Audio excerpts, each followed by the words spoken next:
Hello beautiful people, welcome back to my YouTube channel again. May ngasi se ko nakoy university gi kaino tawe na.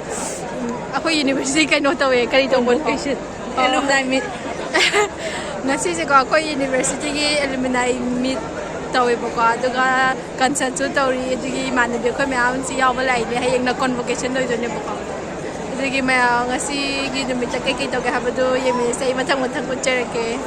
Resolution bagi video koi kaso namge tawbane ba du nangre haidi convocation gi rehearsal tawbai nangna ba lakpada rehearsal lora food kapan lora tholapada ko mammaga lerame ba ko university ne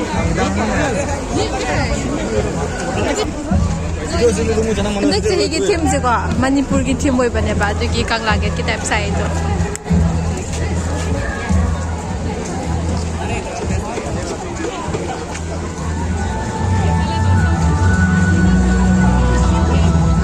So I just sprayed it. Man, si handa no was haba building ne ba ko samna kan gi se. Ka sina ha na gi saba ne ba. Concert hodre kan na ma'am state khudi ma ki jagoi shai ba ko. To mi yaman na chin na ne video log to bo se video log bo se ngamdre ba. To na video la hodre to ki so. Asen.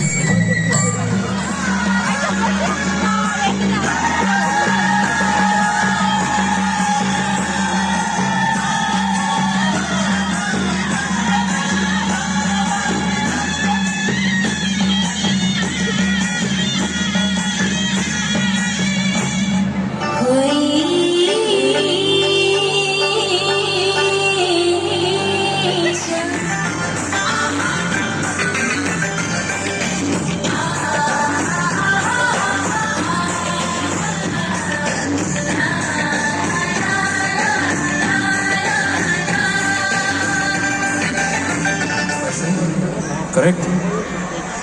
You remember your first chocolate?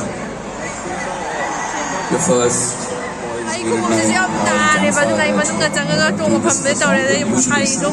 Alright, so we'll imagine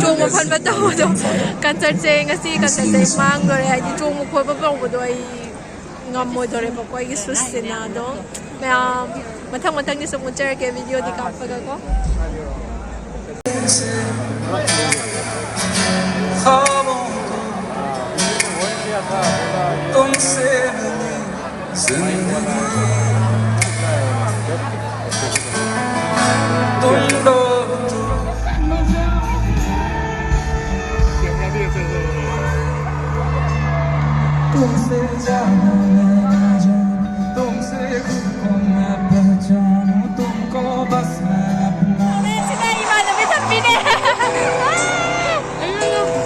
Mati kisina Abinash. Holy moly guys. Vlogging है क्या? Holy moly guys. Today Alumini night happening. सामने local singer. Not local ना. Local है Bollywood का singer है. Hey, so Silo का चक्कर का हल्लानी.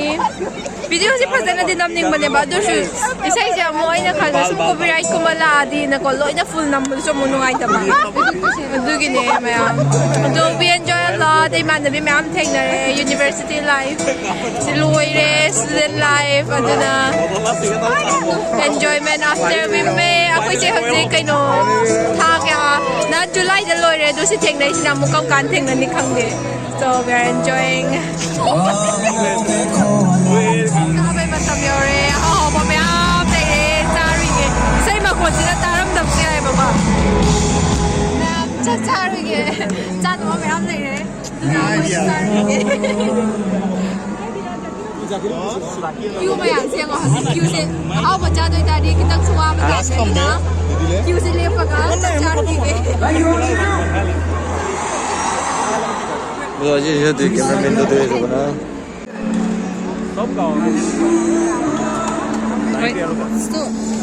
Only muito pek turna pek bude gore. Kurita? Only muito pek turna bude gore. It's okay, tomorrow kisi le. Main cha bai se lo bo se hapa ko ke ba kai ni ba ni se lo to ni da camera pe ni te ba ko to ore ke ke lo be hapa ke. Okay. Cha la ba lo re ba ko. Chi matum ji kai no khang de jalebi ne paneer thongba cha gobi matar alu sabji puri adai tawa roti ice cream yam yam So mayam chari ge imanabi singyu chari. Imanabi ne sina imanabi makana photo na mi chari. Imanabi si chari. Sina imanaba ma. Mayam chana ne. Life ka chata basu yap nungai. Aduga, ay ut pa ka hor baka. Imanabi makan chari ay loan na video na manghapag ke baka. Si video se mga uwada khanggoy de. Mayam university ako ibasay bitang ut ke baka. Aduga vlog sa lagi.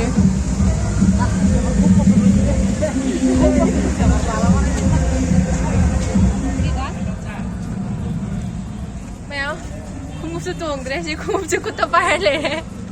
Khongsu satpa kamdre khungupsu yam nare ba duna I kutta pairga. Mama na yum dai chu pochai khara thare ba ko. Dise adi manabi na pubire do mayam sigi phibam chi dai yum halage ngamdre to yum halakan na mu thengra se. Mayam ay yum hale yum yore ay concert du su kya chongak tre ba ko chongak tre ji isai dung sai du kya ta ko ta na dei enjoyment kya chak te khong na man na ba ay chapal do wang chuang ge dei khang de the sine mayam mai gi channel se ye vlog se nungai biraga di like and subscribe to biramo mathang nungai ba vlog thaga cherke mathang haying se khoi convocation nu mine ba ko video thagar budi kitang theng ka do ma theng ani haidi thagar editing to ba ko do blog mathang thaga cherke so bye bye